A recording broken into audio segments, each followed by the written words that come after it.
Kerala literature ഫെസ്റ്റിന്റെ 8ാം പതിപ്പിന് കോഴിക്കോട് തുടക്കമായി. മുഖ്യമന്ത്രി പിണറായി വിജയൻ ഓൺലൈനായാണ് ഔദ്യോഗിക ഉദ്ഘാടനം നിർവഹിച്ചത്. സാഹിത്യ നഗരത്തിലെ അടുത്ത 4 ദിനങ്ങൾ ലോക സാഹിത്യത്തിന്റെയും സാഹിത്യ സാംസ്കാരിക സാമൂഹ്യ വിഷയങ്ങളുടെയും ചൂടേറിയ ചർച്ചയിലാവും.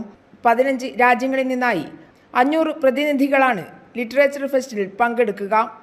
ഫെസ്റ്റിവലിന്റെ ഔപചാരികമായ ഉദ്ഘാടനം MT നഗറിൽ മുഖ്യമന്ത്രി ഓൺലൈനായി നിർവഹിച്ചു.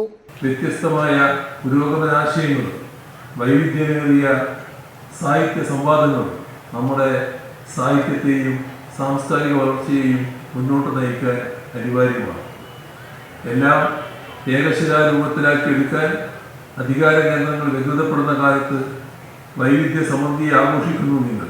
ഇതിൽ പുരോഗമനപരമായ ഒരു രാഷ്ട്രീയ ഉള്ളടക്കമുണ്ട്. ഇത് ബഹുമാനിക്കപ്പെടേണ്ടതാണ്. ഈ വഴിയിലൂടെ മാതൃകയായി മുന്നേറുന്ന കേരള ലിറ്ററേച്ചർ ഫെസ്റ്റിവൽ നാടിനാകെ അഭിമാനം പകരട്ടെ എന്ന് ആശംസിക്കുന്നു. M. Mukundan, Sachidanandan, Naseeruddin Shah, Prakash Raj, Palanivel Thiagarajan, Booker prize ജേതാക്കളായ Jenny Erpenbeck, Paul Lynch, Michael Hofmann തുടങ്ങി സാഹിത്യ പ്രതിഭകളും മേയർ ബീന ഫിലിപ്പ്, A. പ്രദീപ് കുമാർ, അബ്ദുൽ ഹക്കീം തുടങ്ങിയവരും സംസാരിച്ചു.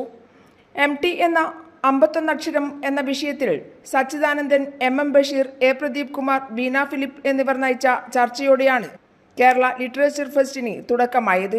കൈരളി ന്യൂസ്, കോഴിക്കോട്.